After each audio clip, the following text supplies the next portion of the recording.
never cease to amaze me. This is maybe the biggest crowd I've seen here, so thank you very much.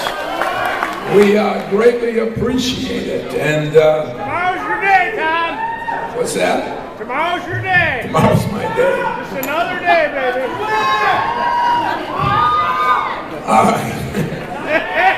I don't know where to start. I'll have some questions later, so if you just hang on. It was really an unbelievable year here at Michigan State when you look at everything that's happened in this past year. I think, I'm sure Mark or Luana or everybody else has talked about all the sports that have done so well, and you represent all of them. I know you supported all of them. We had a monumental game here in football not that long ago when we played awfully well, and I'd like to give a lot of credit to Mark and his team because they were great. And he just told you about our hockey and our women's team and our baseball, and it's been one of those years when there's a lot of good things. And the good thing is, I think it's just the start. I really do. I think we got a lot of things going. And I guess, I've been asked a lot about what I thought at the beginning of the year and whether I was upset. And I will tell you as fans, you can be mad at the talking heads and the talk radio guys and all that, but in all honesty, we weren't disrespected. We did not have the team that I think we needed to have, only because of, losing Delvon Rowe, some of the defections we had, and just the youth we had. And if I was ever prouder of a team than I am this year, I don't know when it would have been, as far as overcoming some things.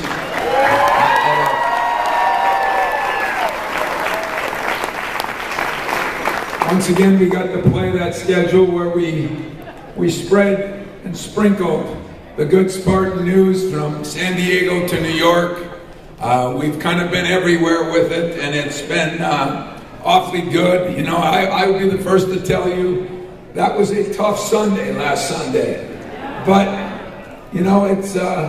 it's kind of neat that you get to the point where your students were gone, our community and you, the alumni, did such an incredible job there. You put us in a position to win the game, and we didn't quite get it done, but as always, we learn from the loss, and hopefully we'll grow from it. So now we're here with maybe the greatest field that the Big Ten tournament has ever had, if you look top to bottom.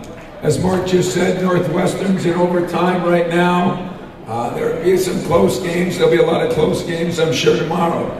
But we're looking forward to where we get the chance to go. After winning one championship, now the battle cries, let's win another one, and then we'll deal with the next one when we get there. So I will open it up. Instead of talking about things you don't want to hear, I've got a few minutes. I will open it up. If there's a couple of questions, I'll try to answer what you want to hear if it's a good question.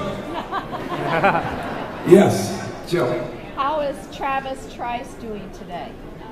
All right, you guys are going to have to listen to me back there now. Put your drinks down. How is Travis Trice doing? He practiced a little bit today. We only practiced a little bit today, so I guess he practiced most of the time. And I think he's going to be able to play at what level, I don't know. But you know what? You got to remember now, this is a team. Some of these guys have gone to a Final Four without their starting point guard a couple of years ago. So you just got to move on, and that's what we're going to do. Brendan Dawson will be a loss in a lot of ways, and yet there'll be some ways that hopefully will be harder to guard offensively. So he'll play. How much? I don't know. Yes? How's Brandon's spirits? How's Brandon's spirits? He was going to come with us. The doctors just thought that it was surgery. We were able to operate on him. I didn't operate on him, but Thank goodness. you're right. Thank God. I agree. But he was one of like 10 or 15% of the guys that has an ACL where it doesn't swell up. And if there's a doctor or two in the room, they probably know more about that than I do. But it didn't swell up. They were able to operate 2 days later, which probably speeds his recovery time up by almost a month. So that's the good news. And he's doing all right. Disappointed, but he's actually doing great. Yes. I want to say is tell Brandon that we thank him for everything he's done for the year and to wish him a speedy recovery. Well, he wanted me to tell Brandon we appreciate what he's done this year and to wish him a speedy recovery. And I'm not wishing him nothing. I'm telling him he better get healthy.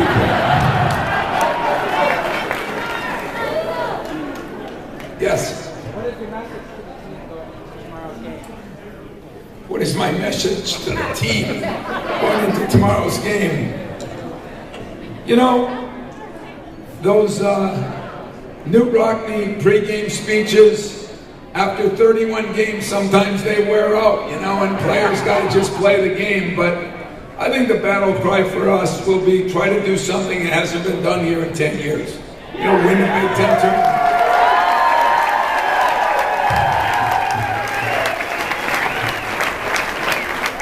Sparty's happening.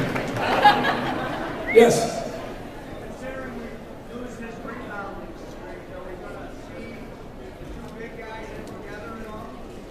Because we lose Brandon's rebounding strength, are we gonna look at a bigger lineup? You know, we did work out Dede at the 3, you know, he can kind of play a lot of positions, and we might see Nixon and Payne in there together some. And,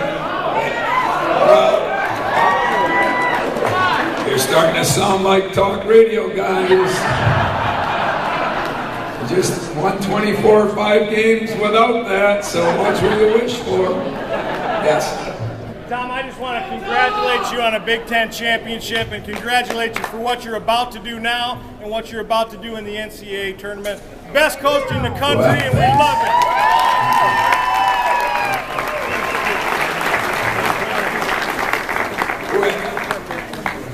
Yes.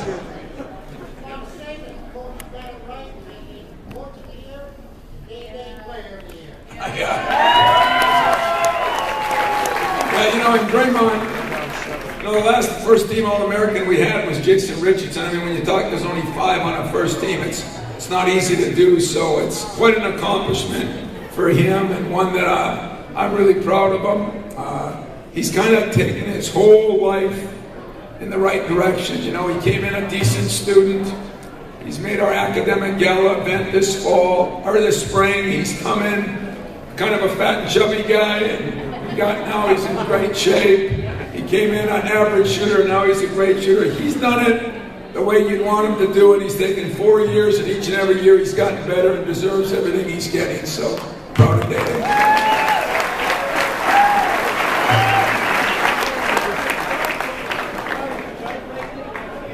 There's too many people talking back there. I can't hear you.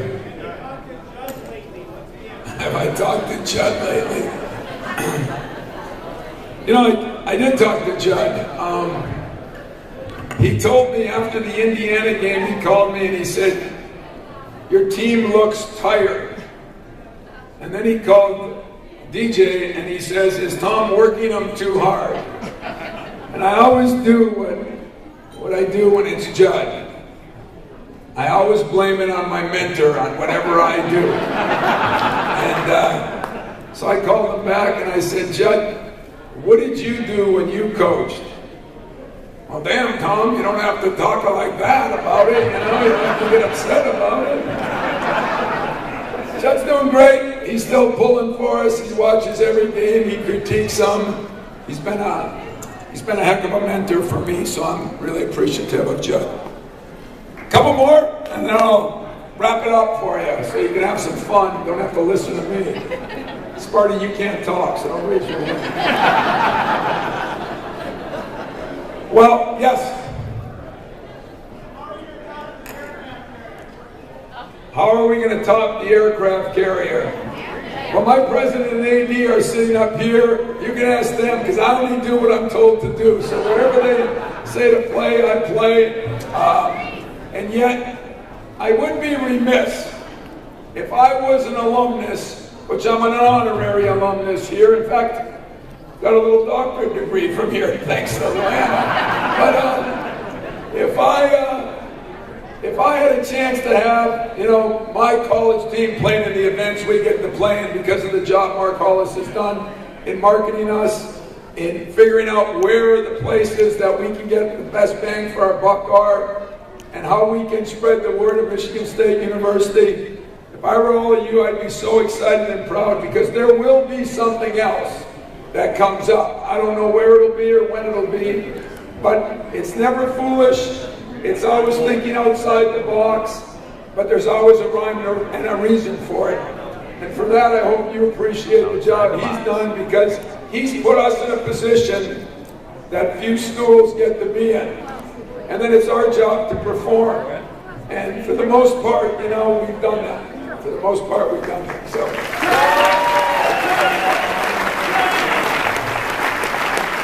Yes? How many more years for you, Tom? What, you want to get rid of me or what? No. I got a lot more years.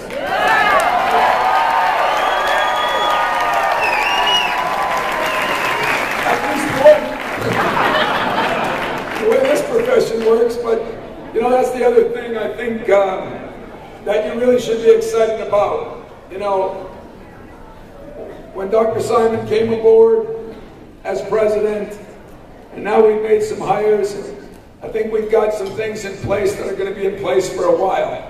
And whenever you have an AD, a football coach, and a basketball coach that want to be at the same place and work together, you got a great chance. And each month or two, Mark and I and Luana, we meet, we go over things, and we try to figure out what is best, like she has to do probably with the deans in her colleges academically. We kind of do it with our dean, Mark, in athletics, and I think it's really been a healthy, good thing that she started a couple years ago. And so I just wish y'all could be around when Mark and I and Mark meet, or when Mark D'Antonio came over to my house Sunday night after the game. There's some things that I think you'd still really appreciate about the way we support each other, and try to remember that, because we're all going to have our ups and downs in the way you support us, and it's been awesome. You hung with us last year, we bounced back, we got this thing rolling, we got some great recruits in, one from this city who's going to be back on it. We think we got a lot of positive things yet to come. So there's one other, yes. You keep lower. Yes. Thank you. Yes.